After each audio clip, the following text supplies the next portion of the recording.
minsan nang nagtrabaho si Angel sa isang Pogo Hub sa Porac, Pampanga.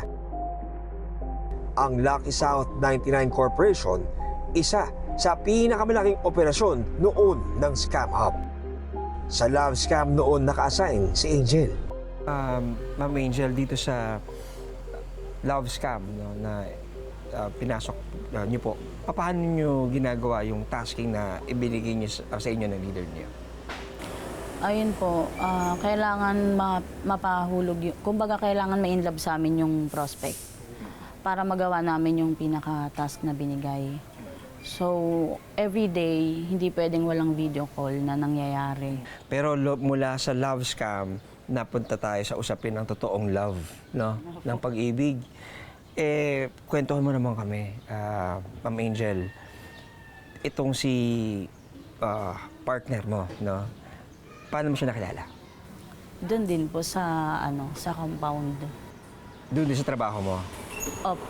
Opo, kasi isang kumbaga isang park kami. Pero magkaibang company. Taong 2022 nang makilala ni Angel ang kanyang partner na si Chen. Hindi niya tunay na pangalan, isang Chinese national.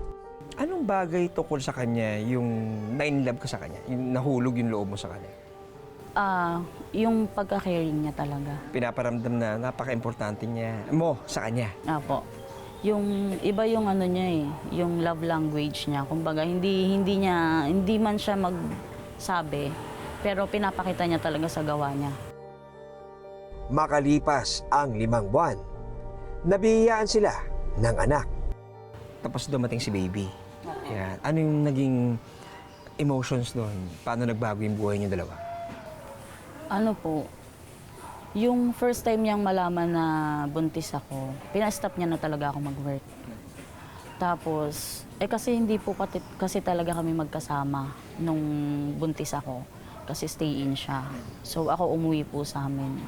Pero everyday naman, kahit papano, hindi ko nararamdaman na hindi ko siya kasama. Pero hindi pa man nasisilayan ni Chen ang pagsilang ng kanilang anak. Nawalay na siya sa kanyang mag-ina matapos mariid ng mga otoridad ang pinagtatrabahuan ni Chen. Lagi niya nga pong sinasabi sa akin na yung nangyari sa kanya ngayon, yun po talaga yung pinakamalaking pinagsisisihan niya sa buhay niya. Kasi yung anak niya, 3 months pa lang po, nahuli na siya. So kumbaga lumaki yung anak ko na wala talaga siya. Tapos ngayon magto 2 years old na, andyan pa rin siya sa loob. Ni walang progress kahit ano.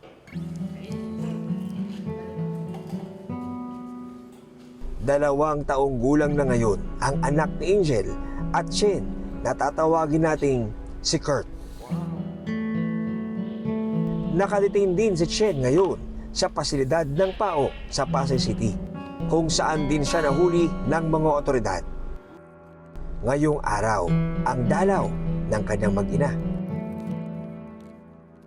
Para makausap natin itong si Mr. Chen ay tutulungan tayo ng ating kasamang translator para i-interpret sa English yung kanyang mga magiging sagot. A pleasant day, Mr. Chen. You have a wonderful son. And when he was born, what was your reaction? 他说你有一个很乖巧的孩子，当你孩子出生的时候，你是什么反应呢？什么感受？ 就觉得自己很幸福、很惊喜， How much do you love your family? 很爱很爱， Why? 因为我很爱很爱我的妻子，因为就是说，我人生中也就是这么一个孩子，然后我也很珍惜、很疼爱、很呵护。 Pero hindi lahat ng nagkawatak-watak na pamilya may babalikan pa. December 2024, nang mapasama sa mass deportation ng PAOK, ang partner ni Pam na dati ring Pogo worker sa Cebu City. Sa videong ito, makikita ang pamamaalam ni Pam bago ang tuluyang pagpapauwi sa kanyang kinakasama pabalik ng China. Nasasaktan, gano'n na yung tatay ng mga anak ko aalis.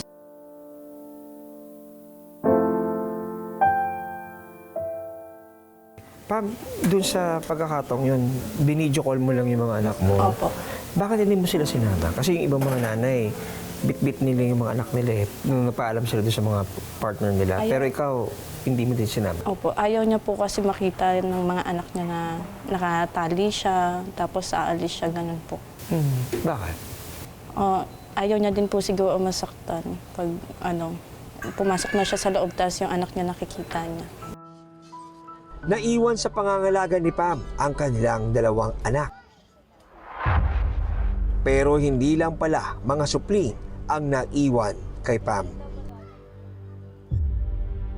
kundi pati na rin ang matinding trauma na naidulot ng kanilang relasyon. Nagkasakitan po kami. Galing po siya ng hotel, mga around 3 a.m. po. Pagpasok niya po, kasi ang paalam niya sa akin, kakain lang po sila. Tapos inabot na po ng hanggang 3 a.m. wala pa din. Saktong pagdating niya, sinampal ko po. Tapos ayun, sinampal niya din po kaliwat kanan, tinulak niya ako. Doon po kami nagkasakitan. Kahit buntis ka na. Opo. 8 months po akong buntis. Sa second baby ko po. Yung friend ko pumunta po doon kasi dinugo na po ako eh. Yung tiyan ko naninigas na hindi na ako makakilos. Tapos siya, wala lang po. Pumasok lang po ng kwarto. Tapos yung friend ko na po nagsugod sa akin sa ospital. Mula sa pisikal na pang-aabuso, wala na rin daw inasahan si Pam na sustento mula sa tatay ng kanyang mga anak. Sa kabila ng mga pagsubok na pinagdaanan ni Pam, isa siya sa mga nagiging sandigan ng mga kagaya niyang ina ng Pogo Babies. Minsan po pag wala sila, walang-wala, binibigyan ko, ganyan. Tapos palagi ko po sinasabi sa kanila na mag-pray lang kayo na sana one day maging okay ang lahat. Try nyo, gumawa din ng paraan kasi hindi habang buhay. Nasa loob lang kayo ng bahay, iiyak, iisipin lang yung asawa nyo.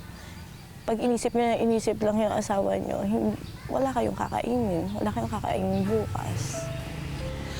Kung bibigyan ka ng pagkakataon, Pam, na marinig yung mensahe mo sa kanya, anong gusto mong sabihin kay Jeff sa ngayon?